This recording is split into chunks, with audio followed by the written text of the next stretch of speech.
God Faction Wars.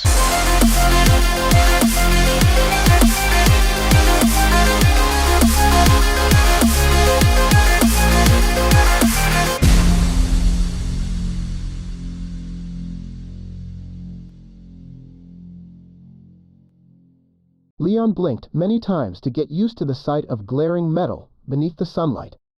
It was everywhere and of every type. Iron doors, silver window panes, bronze buildings were kept together by cast iron studs and struts.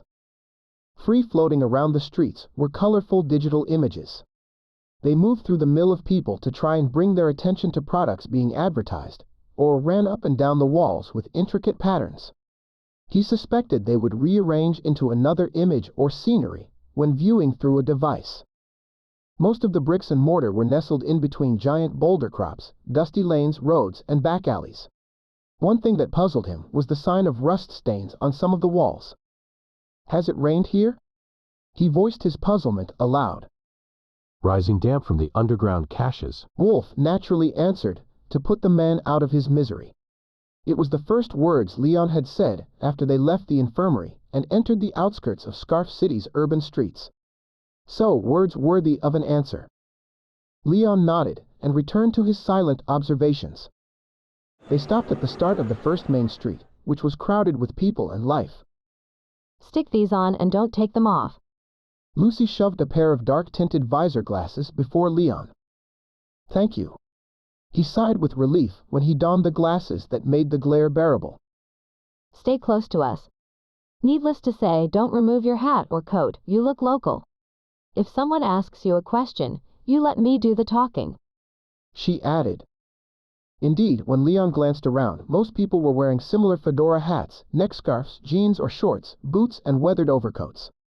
Guns were holstered at hips. Gloves covered hands. He noticed some of the people, similarly dressed to Lucy and Wolf, had carried swords, guns, or various ranged weapons on their backs.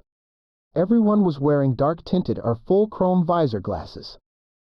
She faced him, wearing her own dark-tinted visor glasses. "Also, you try to run or cause any problems, you get this." She clicked her fingers 3 times, which sent a nasty jolt of a static shock to his wrists. It was so nasty that the shock traveled up to his nape and nearly shorted his semantic storage chip. Understood clearly. Leon huffed when the pain stopped. "Glad we can be friends." Lucy heartily patted his back.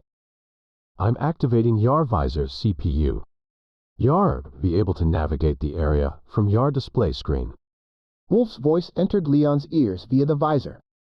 Leon nodded and felt grateful for the aid. The visor view was a much more appealing viewpoint of the streets compared to what was reality. The floor was pristine cobblestone. Buildings of white clean marble were nestled between sweet-smelling blossom trees and evergreen elms. The colors of the world were crisp and inviting. People appeared interesting and attractive. If he hadn't known better, he would believe what he was seeing to be authentic, even smelling, as the visor also utilized pressure points and sensory triggers to make the scenery smell and feel real. Far cry from reality, he mumbled to himself. Wolf chuckled. "What isn't, lad? That's virtual reality for Yar."